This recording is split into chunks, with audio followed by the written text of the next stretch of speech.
नमस्कार, आप देख रहे हैं लीडर्स ऑफ ग्लोबल, भारत को समर्पित हमारा बेहद खास शो बिजनेस बादशाह।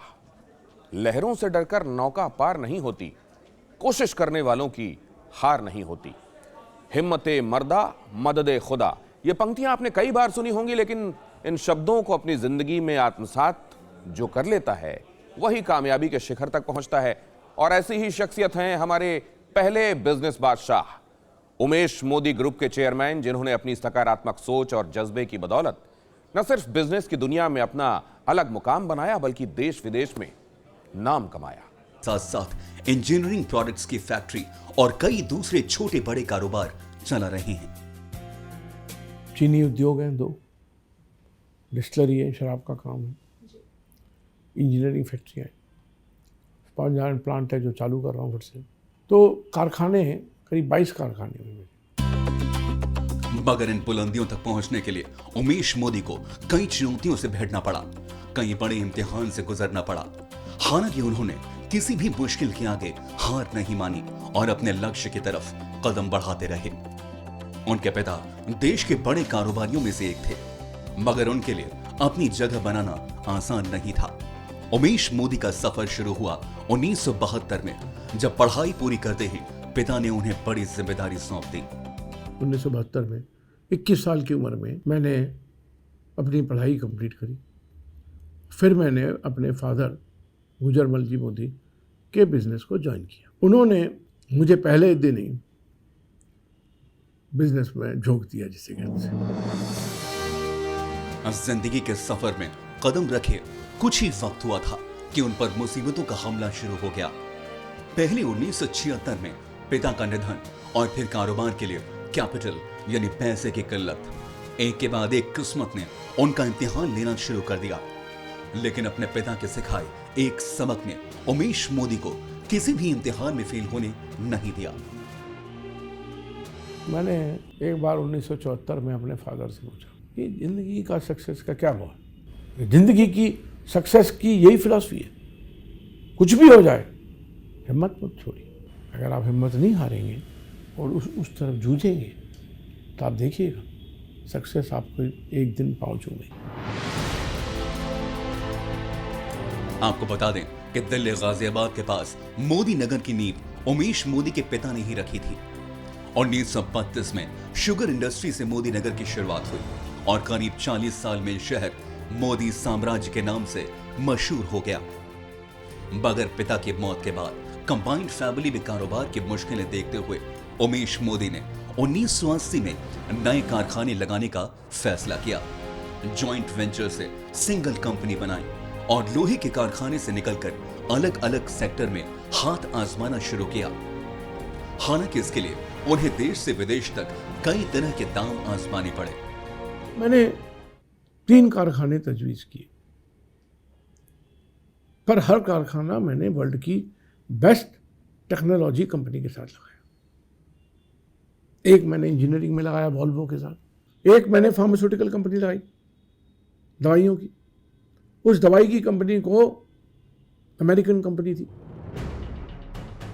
उमेश मोदी एक बार फार्मा इंडस्ट्री से जुड़े तो इससे खास जुड़ाव हो गया, क्योंकि इससे पहले स्टील इंडस्ट्री में उनका तजुर्बा कुछ खास नहीं रहा था। कभी देश में डीवैल्यूएशन की वजह से कंपनियां घाटे में चली गईं, तो कभी विदेशों से लिया उधार ही गले की फांस बन गया। लिहाजा उन्होंने अपनी कमजोरियों पर ज्यादा काम करने के बजाय अपनी स्ट्रेंथ पर फोकस किया और कोर सेक्टर से कंज्यूमर सेक्टर में आ गए। नतीजा ये हुआ कि आज विन केयर के नाम से हेल्थ केयर प्रोडक्ट्स की देश ही नहीं बल्कि दुनिया के कई हिस्सों में धूम मची हुई है। और उमेश मोदी का सालाना टर्नओवर 4000 करोड़ से ऊपर का हो चुका है। वीकनेस कभी स्ट्रांग होनी नहीं और आपने कभी जीतना नहीं। तो मैंने अपनी साइड लाइन बदल दी, लोहे से कोर सेक्टर से, और मैं कंज्यूमर सेक्टर में आ गया। और कंज्यूमर सेक्टर में मैं दिल रात मेहनत करने लगा, दवाइयाँ डेवलप करने लगा। आज हमारी वो जो मैंने 91 में दवाई करी बीटाडाइन, वो घर घर बिक रही है। विन मेडिकेयर ने नए आइडिया के साथ बिजनेस की शुरुआत की। 80 के दशक के अंत में विन मेडिकेयर ने बड़ा कदम उठाते हुए स्विट्जरलैंड की मशहूर फार्मा कंपनी से हाथ मिलाया और आज दुनिया की कई बड़ी कंपनियों के साथ बिजनेस कर रही है, जिसमें फ्रांस, इटली, नीदरलैंड और सिंगापुर की कंपनी शामिल हैं। साथ ही विन मेडिकेयर ने हिंदुस्तान के साथ अफ्रीकन और साउथ एशियन मार्केट में अपना डिस्ट्रीब्यूशन और मार्केटिंग नेटवर्क फैला रखा है। आज बीटाडिन विन मेडिकेयर का सबसे पॉपुलर और रिलायबल प्रोडक्ट है, जिसे 75 देशों में एंटीसेप्टिक के तौर पर इस्तेमाल किया जाता है। इसके अलावा एंटीसेप्टिक, गैस्ट्रोएंटेरोलॉजी, गायनेकोलॉजी, डर्मेटोलॉजी की फील्ड में भी विन केयर का बड़ा योगदान है। हालांकि कोरोना काल में विन केयर के कुछ प्रोडक्ट्स का बिजनेस जरूर खराब हुआ, मगर दूसरे प्रोडक्ट्स की बेहतर सेल ने बैलेंस बनाए रखा। फर्क पड़ा, जो कंज्यूमर गुड थे, रेवलॉन कॉस्मेटिक, कौन लेडीज वगैरह लिपस्टिक लगाएगी जब मास्क लगाया हुआ है तो सबकी सेल गिर गई। पर जो हमारा बीटाडाइन प्रोडक्ट था वो खूब चल रहा है। इस दौर में पीएम मोदी ने डिजिटल इंडिया का जो मंत्र दिया वो उमेश मोदी के काफी काम आया। खुद कंप्यूटर सेवी नहीं होते हुए भी उन्होंने अपनी कंपनी के डिजिटलाइजेशन पर काफी जोर दिया। पहले केवल रिटेल में माल बिकता था, फिर डिपार्टमेंट स्टोर्स आए, मॉडर्न रिटेल आए, तो उसमें भी बिका। इसका मतलब कोई रिटेल में बिकना बंद हो गया। अब एक और चैनल आ गया जिसका नाम है ई कॉमर्स, तो उसमें भी आ गए। तो चलेगा, दुनिया है, बदलाव तो दुनिया का नाम है। 70 साल के उमेश मोदी का नाम आज हिंदुस्तान ही नहीं बल्कि दुनिया के बड़े कारोबारियों में शुमार है। अब उनका एक ही लक्ष्य है, आने वाले 5 साल में वो अपने पिता के बजाय मोदी नगर की पहचान लोकल से ग्लोबल करना चाहते हैं। उम्मीद ही नहीं बल्कि पूरा यकीन है कि उमेश मोदी इस टारगेट को अचीव करके ही दम लेंगे। अगर आपसे पूछा जाए कि बिजनेस के लिए सबसे जरूरी क्या है, तो शायद आप कहेंगे पैसा, या फिर शायद कहें रिसोर्स, या शायद इंफ्रास्ट्रक्चर। लेकिन हमारे अगले बिजनेस बादशाह का कहना है कि बिजनेस के लिए सबसे जरूरी है ईमानदारी और कस्टमर के साथ हेल्दी रिलेशन। कस्टमर से रिलेशन बनाओ, प्रोडक्ट खुद ब खुद बिक जाएगा।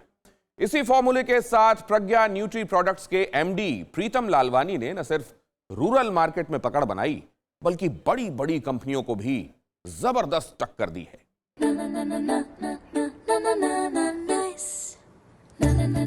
कहते हैं जिंदगी में रिस्क लेने से कभी मत डरो, या तो जीत मिलेगी या हार गए तो सीख मिलेगी। खासकर बिजनेस में मंत्र बेहद कारगर साबित होता है। तभी तो करीब 2 दशक तक फैमिली के टेक्सटाइल बिजनेस से जुड़े रहने के बाद भी प्रीतम लालवानी ने बिना डरे कन्फेक्शनरी बिजनेस की तरफ रुख कर लिया। और आज उनके इसी हौसले का नतीजा है कि प्रज्ञा न्यूट्री प्रोडक्ट्स शहर शहर गांव गांव में सफलता के झंडे गाड़ रहे हैं। कैंडीज, टॉफी और कम रेंज की चॉकलेट बनाने वाली प्रज्ञा न्यूट्री प्रोडक्ट्स की रूरल मार्केट में जबरदस्त पहुंच है और लोग पूरे भरोसे के साथ इनके प्रोडक्ट्स इस्तेमाल करते हैं। शायद सिटी में इतना फेमस नहीं है, बट रूरल एरिया में बहुत ही फेमस है। सिंटू के नाम से लोग जानते हैं। सिंटू का प्रोडक्ट एक अच्छा प्रोडक्ट है और एक विश्वास से बिकता है माल।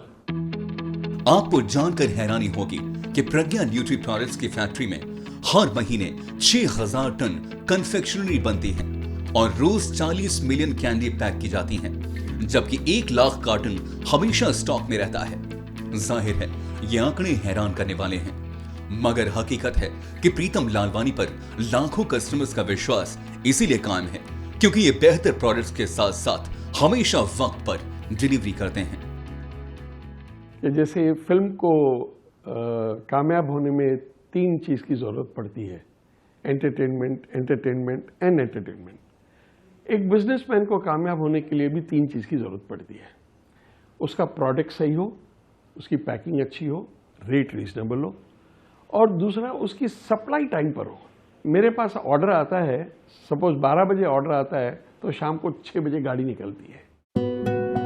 प्रीतम भवनदास लालवानी ने भरोसा और ये विश्वास यूं ही नहीं बनाया, बल्कि इसे कमाने के लिए इन्होंने करीब 3 दशक तक अथक मेहनत की है। पार्टीशन के दौरान पाकिस्तान से हैदराबाद आए लालवानी परिवार ने शुरुआत तो टेक्सटाइल बिजनेस से की और प्रीतम लालवानी भी करीब 25 साल तक अपने फैमिली बिजनेस से ही जुड़े रहे। इस दौरान उन्होंने टेक्सटाइल सेक्टर में भी ग्रोथ बनाए रखी और वक्त के साथ अपने बिजनेस में बदलाव लाते रहे। अपना एजुकेशन कंप्लीट किया 1964 में। 65 में मैं अपने फादर को ज्वाइन किया अपने टेक्सटाइल बिजनेस में।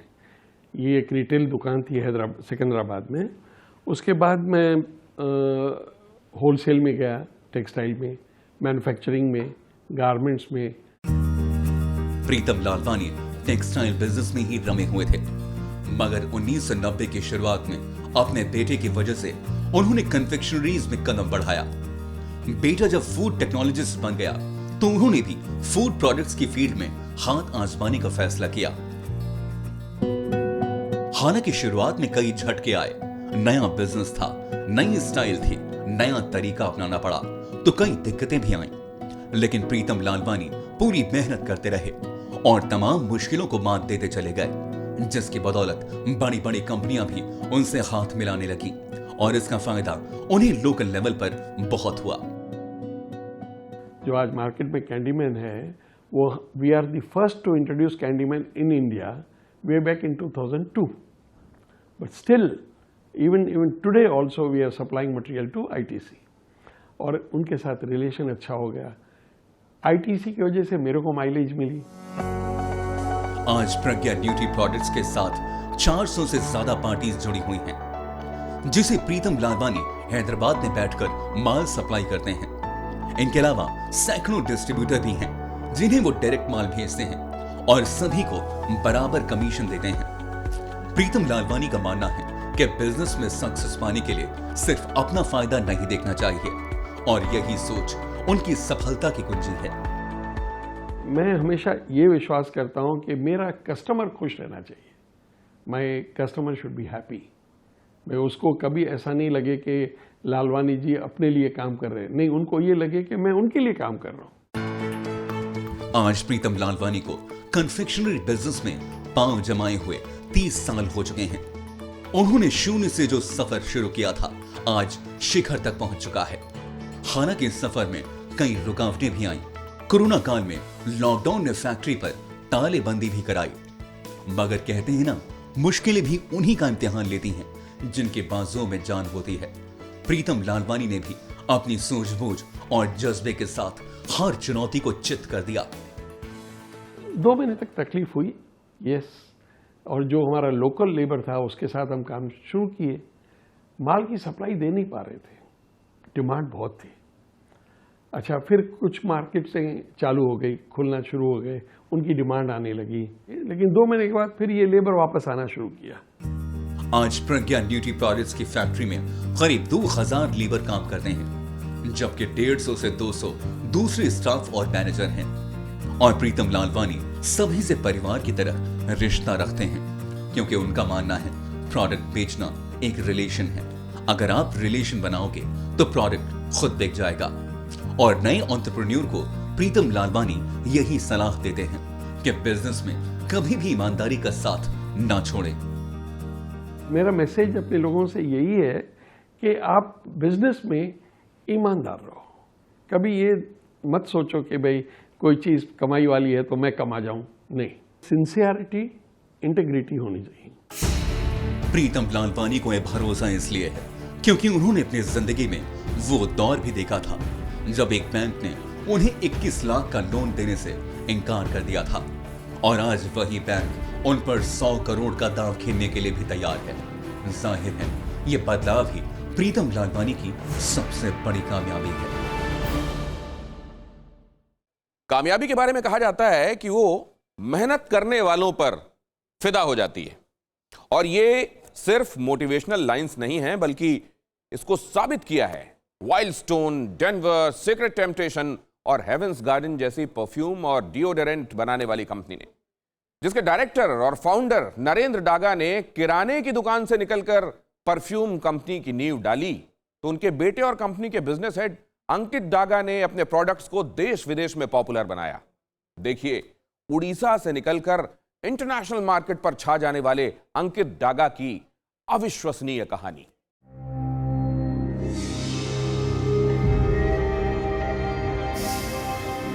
Body perfumes for man, wild stone. लोग तो नोटिस आज जिस वाइल्ड स्टोन प्रोडक्ट्स के देश विदेशों में युवा दीवाने हैं, उस ब्रांड को इस मुकाम तक पहुंचाने वाले हैं ओडिशा के छोटे से शहर भद्रक के रहने वाले बेहद युवा और टैलेंटेड अंकित डागा। अंकित ने 21वीं सदी में यूथ की नब्ज को समझा और इस देसी प्रोडक्ट को इंटरनेशनल ब्रांड बनाया। The center of my success. हमारा ये मानना है कि जो चीज इंडिया में चल गई वो पूरे दुनिया में चलेगी ही चलेगी, उसको आपको बस रेप्लिकेट करना है। क्योंकि एंड में अगर आप देखो फॉर्मूला सारे बिजनेसेस का एक ही होगा। मगर कहते हैं ना, कोई भी चीज यूं ही नहीं चमकती, उसे कई हार्ड प्रोसेस से गुजरना पड़ता है। आज जिस वाइल्ड स्टोन और डेनवर की खुशबू की दुनिया दीवानी है, उसकी नींव रखी थी अंकित के पिता नरेंद्र डागा ने, जो कम ही किराने की दुकान चलाते थे और साइकिल से सामान पहुंचाते थे। मगर दूसरी कंपनियों के कॉस्मेटिक प्रोडक्ट्स बेचते बेचते उन्होंने अपनी कंपनी बनाने का फैसला कर लिया। सबसे पहले सुनिए इस अविश्वसनीय सफर की शुरुआत कैसे हुई। हमारी फैमिली एक छोटे से किराना दुकान में बैठी थी। हम पहले बड़े एमएनसी कंपनी के डिस्ट्रीब्यूटर हुआ करते थे। तो उस किराने की दुकान से हमने देखा कि जब एमआरटीपी एक्ट खत्म हुआ तो उसके बाद कॉस्मेटिक्स और पर्सनल केयर का थोड़ा सा क्या बोलते ग्रोथ दिखा उधर कि इंडियन कंपनीज घुस रही हैं। वहां से फिर मेरे पिताजी ने चालू करके एक छोटा वैट खरीदा जिसमें वो हाथ से ही टैल्कम मिलाते थे। टैल्कम और क्रीम का धंधा वहां से चालू किया। हालांकि नए सफर की नई राहों पर उन्हें कई मुश्किलों से गुजरना पड़ा।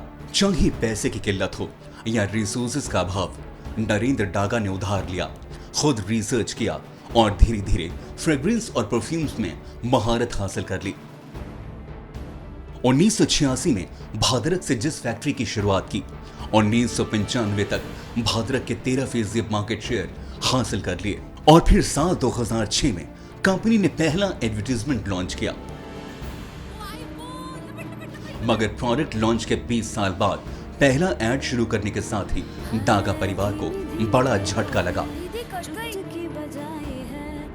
एडवर्टाइजमेंट ऑन एयर गया और यहाँ पे एक साइक्लोन आया। मेरे पिताजी मतलब एक नदी के बीच में थे जो कि हमारी फैक्ट्री में बह रही थी और उसके माल के ऊपर वो बैठे थे।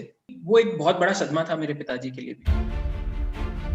इतने बड़े झटके से कोई भी टूट सकता था, मगर अंकित डागा और उनके पिता ने दोहरे जज्बे के साथ बाउंस बैक किया। 2006 में जिस कंपनी का टर्नओवर 7 करोड़ था, उसे 2013 तक 25 करोड़ पहुंचा दिया और आज ये ब्रांड इंडिया की पॉपुलर फ्रेग्रेंस लिस्ट में दूसरे नंबर पर है। हमने लाइफ में कुछ 3 बार 90 डिग्री का डाउनफॉल देखा है, लेकिन डाउनफॉल और फेलियर से ये सीखा है कि आप वापस उठ सकते हो उतने ही अच्छे से, and we bounced back higher. आपको जानकर हैरानी होगी कि देश और दुनिया जिस वाइल्ड स्टोन प्रोडक्ट के नाम से डागा फैमिली को जानती है, उसे महज 13 साल पहले 2007 में लॉन्च किया गया था, जबकि 2016 में वाइल्ड स्टोन का प्रीमियम ब्रांड कोड लाए और 2017 में इसके एडवर्टाइजमेंट को बेस्ट मार्केटिंग कैंपेन का अवार्ड भी मिला। वैसे आपको बता दें, इनकी कंपनी का नाम मैग्नोरी कंज्यूमर प्रोडक्ट्स प्राइवेट लिमिटेड है और डागा फैमिली अपने किसी खास प्रोडक्ट के बदले अपनी कंपनी के नाम को ही आगे बढ़ाना चाहती है। पिताजी जॉन मैकेनरो के काफी बड़े फैन थे, क्योंकि कुछ ट्रेड्स उनके और हमारे ऑर्गेनाइजेशन के मैच करते हैं कि जो वैल्यू सिस्टम पे वो डालना चाहते हैं। एक, हम थोड़े से ज्यादा अग्रेसिव और एरोगेंट हैं काम करने के तौर तरीकों में, वो जॉन मैकेनरो में भी दिखता था। हालांकि डागा फैमिली ने भी अपने बिजनेस में कई उतार चढ़ाव देखे, यहां तक कि कोरोना काल में भी उन्हें कई मुश्किलों से गुजरना पड़ा, मगर उन्होंने इस आपदा को भी अवसर के तौर पर लिया और लॉकडाउन के दौरान अपनी कंपनी का पूरी तरह डिजिटलाइजेशन कर दिया। वो हमारे लिए एक वरदान के रूप में भी आया कि पूरा ऑर्गेनाइजेशन साल भर में ही डिजिटाइज हो गया, जहां पे कई बड़े बड़े एमएनसीज को ये करने के लिए, क्योंकि उनके पास बहुत सारी ऑफिसेज बहुत सारी कंट्रीज में भी रहती हैं, उनको करने के लिए 5 साल का एजेंडा होता है। हमने कुछ 6-7 महीनों में ये अचीव भी किया। आज मैग्नोरी कंज्यूमर प्रोडक्ट्स प्राइवेट लिमिटेड का नाम दुनिया के कई देशों में इसके खुशबू की तरफ फैल चुका है। भारत के साथ ही नेपाल, श्रीलंका, बांग्लादेश और यूएई में भी इसकी मांग बढ़ रही है और अब टाटा फैमिली की नजर ऑस्ट्रेलिया महाद्वीप पर भी है। मैग्नोरी कंज्यूमर्स प्राइवेट लिमिटेड हो या फिर उमेश मोदी ग्रुप या प्रज्ञा न्यूट्री प्रोडक्ट्स, आज ये कंपनियां जिस मुकाम पर हैं वो अलहदा सोच के साथ ही शानदार प्लानिंग और बेमिसाल हौसले का नतीजा है। TV9 भारतवर्ष भी बिजनेस बादशाहों के जज्बे को सलाम करता है।